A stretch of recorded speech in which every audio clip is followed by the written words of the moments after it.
Black Kentucky has been hurting even before the Breonna Taylor case. Kenny Walker was indicted in less than 3 minutes. He was put in jail. He was held in custody. In less than 3 minutes, that grand jury process. And now we see the Attorney General tell us that he took a case to the grand jury and for 2 days presented evidence, and they could find no indictment for the officers related to killing Breonna Taylor. What we have to acknowledge then is that there is a different system of grand jury process, one for you and I and another for police officers. That is the reason that people are protesting in Louisville, Kentucky and across this country. I have practiced law and I know how easy it is for a grand jury to indict. And so I want to understand better, what was the process? What did he recommend to the grand jury? What was presented to this grand jury? Hankinson was indicted for wantonly shooting into the homes of neighbors who I believe were white. So how does it make us feel? It reminds us that our lives are not protected here, that people, police officers can do what they want and there are no real consequences. And believe you me, if the shoe were on the other foot and it were you and I who were being charged, who were being investigated, that case would have made it beyond the grand jury. And so what Black people in Kentucky and across this country are looking for is the same justice that applies. We need to have justice apply to all of us. You can't have a different standard for police or a different standard for white people, people with privilege, than Black people. We have to make sure that justice is the same across the board, and it isn't. And this is another example of that. There is a different standard for justice. It is again very obvious to me and others that our lives do not matter in Kentucky, that we are not valued in Kentucky. And that is just the real truth. And the problem with not saying it out loud is that you cannot fix it. We cannot fix what we will not face. People are so ready to get back to their normal lives and their business as usual. Well, there will be none of that. There can be no business as usual. We are tired of this. I am amazed at the stamina of the community that could march for 118 days. That says something about the level of discontent in the city, in the Black community.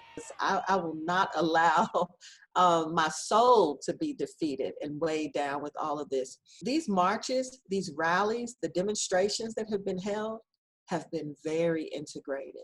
Very integrated. So while we certainly have challenges, we have strong white allies and strong allies of other races, other cultures who are standing with us to say, enough is enough.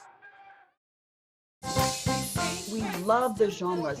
We hear the spirituals, the gospel in church. And in the Black church, we know the roots. Yeah. But not everybody knows the roots. Yes. Well, you know, one of the reasons that I started the American Spiritual Ensemble was because of my experience as a child growing up in Montgomery, Alabama, where I was able to hear spirituals sung by groups like the Tuskegee Institute singers and Hampton University singers. It touched me greatly. So when I became a professional in music, I saw that the spirituals were not being performed as much anymore, and I wanted to have influence over that to try to encourage the spirituals to be sung and performed because they were such an important part of our history. It was 1619 when the first group of enslaved people arrived on this land. And they created a music that I call the mother music. And I call the spirituals the musical foundation for all of American music. And music brought to this country was music from the colonial's homeland. And so America did not have its own voice. And then, of course, the spirituals came into being. And then throughout the history of American music, the influence of the spiritual has been phenomenal. There was never any moment where all racing authorities said, okay, that's it.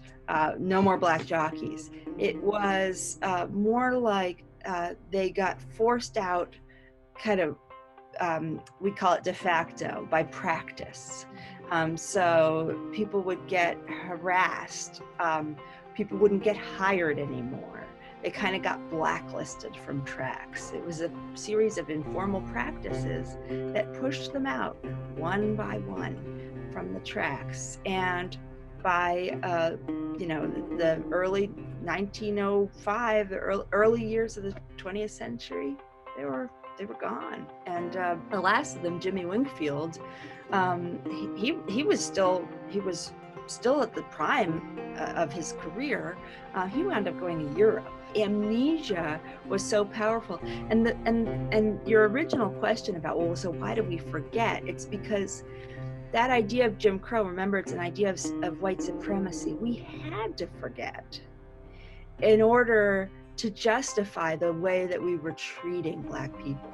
We had to have this mythology of Black inferiority and Black incompetence in order to have, to have it make sense that Black people were pushed to the back, pushed aside, we're poor, we're not at the ballot box. You can't have an example of Black excellence like these jockeys winning, galloping down that track. Hello, everybody. Dia Davidson here. And, with the recent cases of police brutality ending with the deaths of African-American men and women all across our nation, we find ourselves staring into the eye of a very difficult subject, and that's the discussion of race. So joining me now to talk about the meaning of being Black and male in America is Mario Radford. He is a pastor and a motivational figure in our community. Mario, it's always good to see you. It's always good to see you and to connect with you always. Yes, indeed. All right, well, let's get right to it. When you think about the subject of race, what does it mean to you? I think race is often used to describe us in categories. It is how we sometimes define each other to say that it's my Black friend or my white friend, or of course it is what is used to define the human race, humankind, mankind. It's hard for us to even describe mankind without saying race. But I think it is the thing that we use to define us, to categorize us, and oftentimes separate us. When I think of race, that it is not just something that is used in united terms. Sometimes they're used in divisitory terms to divide us, that group of people, that particular as far as race. All right. But then how do you see yourself as a Black man here in America? When I see myself as a Black man, I see myself often, I would love to say accepted, but I can't often say that. I often, as a Black man, I see ourselves as marginalized. Often we are often the ones that are working harder than others.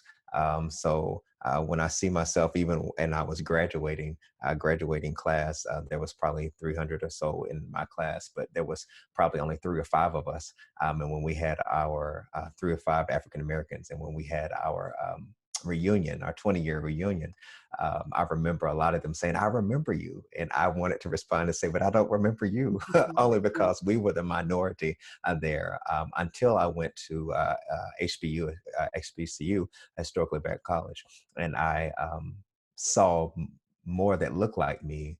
Then I began to understand what it meant to even be me, because I don't know if I grew up just having conversations about you're a Black man or this is what it means to be a Black man. I just think we just were who we were. Was it empowering? Was it empowering going to an HBCU? It was very empowering because there was a lot of my culture that I didn't understand.